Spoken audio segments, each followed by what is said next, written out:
किसान साथियों राम राम। आशा करता हूँ आप सब ठीक ठाक। साथियों आज हम चर्चा करेंगे कि किसान कुंभकर्ण की नींद क्यों सोया हुआ है।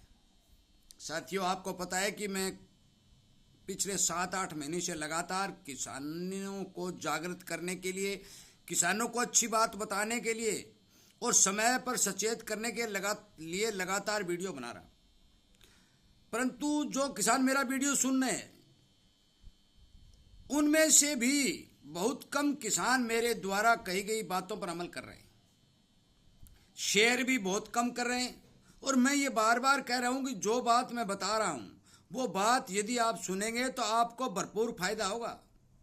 और साथियों किसान अपना नुकसान बिना सोचे समझे खुद कर रहा है। ये मेरी बात गलत नहीं है, हो सकता है आपको अच्छी नहीं लगे। ग्वार के अंदर इतनी ज्यादा भयंकर फंगस आई कि बहुत से खेत ग्वार के खाली हो गए, पीला हो गया और उखेड़ा भी आ गया। ये मैंने वीडियो के माध्यम से बताया था। मूंग मोट को पीड़ा होने से बचाने के लिए मैंने वीडियो के माध्यम से बताया था।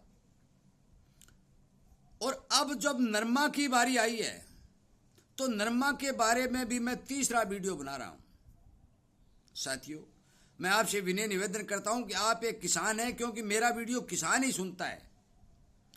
आपका फर्ज बनता है कि आप हर किसान तक इस तरह के वीडियो शेयर करें ताकि वो किसान इस बात की जानकारी प्राप्त करके अपनी फसल को बचा सके। साथियों भाई आपका ही भाई है, वो कोई दूसरा नहीं है। फिर भी यदि आप भी इस काम को करते हैं तो आपकी भी फसल बचेगी और अपने किसान भाई की भी बचेगी, जिससे हमें सभी किसानों को फायदा होगा। और इसीलिए मैं कहता हूं कि आप इस चैनल के साथ जुड़ करके मेरे द्वारा कही जा रही बातों का पर अमल करें और इन बातों के द्वारा जो आपको बताई जा रही दवाएं उनका इस्तेमाल करके अपनी फसल को बचाएं। यदि आप इस चैनल के साथ जुड़े होंगे तो आपको फौरन वीडियो उपलब्ध होगा, वो आप शेयर करके अपने भाई मित्रों तक पहुंचा सकते हैं। यदि जुड़ भी नहीं रहे हैं तो आपको महीने भर बाद वीडियो मिलेगा, तो उस वीडियो का मिलने का और उस बात का कोई फायदा ही नहीं होगा, क्योंकि अब पछताए क्या होता है जब चिड़िया चुग गई खेत। और ये बात मैं क्यों कह रहा हूं साथियों, ये इसलिए कह रहा हूं कि मेरे पास बहुत से किसानों के फोन आने शुरू हो गए कि नरमा के पौधे जा रहे हैं, नरमा में उखेड़ा शुरू हो गया है। और साथियों मैंने लगभग 1 महीने पहले भी वीडियो बनाया था और आपको ये कहा था कि नरमा के अंदर जो भी किसान पानी लगाए वो किसान जड़ को सुरक्षित करने के लिए फंगिसाइड का इस्तेमाल करे। आपको ऊपर वाली बीमारियां तेला, चेपा, गुलाबी सुंडी, अड़ंगा बड़ंगा वो दिखाई दे देती है, परंतु जड़ के अंदर जो बीमारी बैठी अपना काम कर रही है वो दिखाई नहीं देती। और नहीं दिखाई देने के कारण आप उस बीमारी पर काम नहीं करते। अभी सुबह से 3 किसानों के फोन आ चुके हैं और ये बीमारी शुरू हो चुकी है। और साथियों अभी भी समय है, यदि आप इस पर ध्यान देंगे, इस पर काम करेंगे तो आपकी फसल कुछ न कुछ बचेगी। साथियों मैंने पहले ये बताया था कि इस बीमारी का यदि आप स्थायी इलाज चाहते हैं तो आपको अपनी हर फसल के अंदर ट्राइकोडर्मा मल्टीप्लाई करके उसको चलाना पड़ेगा। और उस शाम के समय या बरसात के समय या फिर फरवरी के अंदर गेहूं या सरसों की फसल के अंदर चलाना पड़ेगा, क्योंकि साल के अंदर ट्राइकोडर्मा का 2 बार इस्तेमाल किया जा सकता है। और यदि बार बार इसका इस्तेमाल करेंगे तो आपका खेत इस बीमारी से बचेगा। परंतु वो समय निकल गया, अब मौके पर ट्राइकोडर्मा मल्टीप्लाई नहीं किया जा सकता, क्योंकि 15 दिन इसको मल्टीप्लाई करने में लग जाते हैं। इसलिए आपको रासायनिक फंगिसाइड का सहारा लेना पड़ेगा। और अपनी फसल को बचाने के लिए जो ही आप पानी लगाएं, अपने खेत के अंदर जो भी जड़ को बचाने वाली फंगिसाइड है, जैसे चाहे कार्बोडिजम 50 WP है या और कोई किसी बाजार से आपको मिलती है, कोई विशेषज्ञ बताता है, तो आप उसका भी इस्तेमाल कर सकते हैं। 80% वाली जो सल्फर पाउडर फॉर्म में आती है या भुजिया फॉर्म में आती है वो भी फंगिसाइड का काम करती है और पौधे को बचाती है। और साथियों सरसों की खड़ है, अरंडी की खड़ है, नीम की खड़ी और फिटकड़ी आदि का भी इस्तेमाल आप करेंगे तो आपके खेत की फंगस का कुछ न कुछ इलाज होगा, बचेगी। साथियों इस फंगस को यदि आप कंट्रोल नहीं करेंगे तो पूरे खेत के खेत चौपट हो जाएंगे, आपको भारी नुकसान उठाना पड़ेगा। साथियों, मैं बार बार किसान को अच्छी बातें बता रहा हूं, कम से कम खर्च के अंदर अपने खेत को अच्छी तरह से सुरक्षित रखे और ज्यादा पैदावार किस तरह से ले, ये बातें बता रहा हूं और समय पर जागरूक तो सचेत करने की कोशिश कर रहा हूं।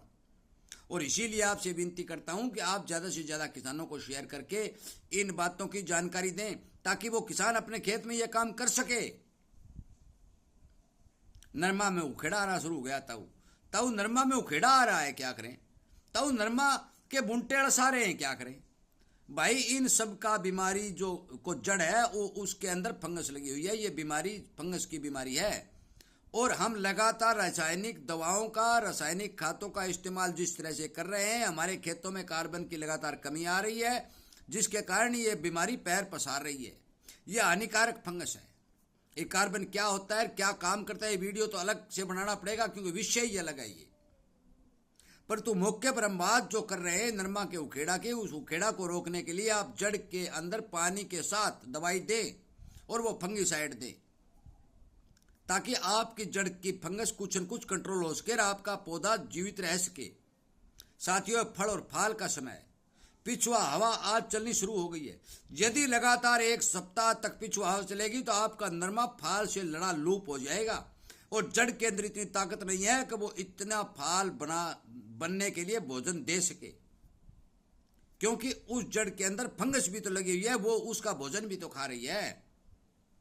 इसलिए कृपया करके इन बातों पर ध्यान दें। अपने नरमा की फसल को बचाने के लिए मौके के ऊपर जो मैं बता रहा हूं, 2 दवाई आपको इस्तेमाल करनी पड़ेंगी और यदि इस्तेमाल करेंगे तो हर 15 दिन बाद, 15 दिन से ज़्यादा रिजल्ट नहीं दिखाएंगे। ये 10 और 15 दिन का रिजल्ट रहेगा क्योंकि रासायनिक दवाइयाँ फंगस फिर ग्रो करने लग जाएगी।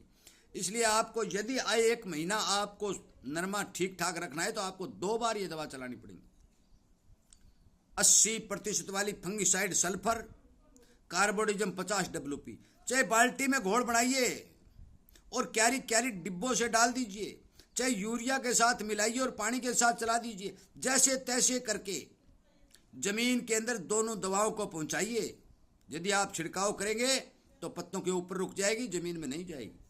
इसलिए इस बात का भी ध्यान रखना है, आपको पानी के साथ ही चलाना पड़ेगा। या बरसात हो रही है तो आप बरसात के अंदर छिट्टा लगा दीजिए तो जमीन के अंदर चली जाएगी।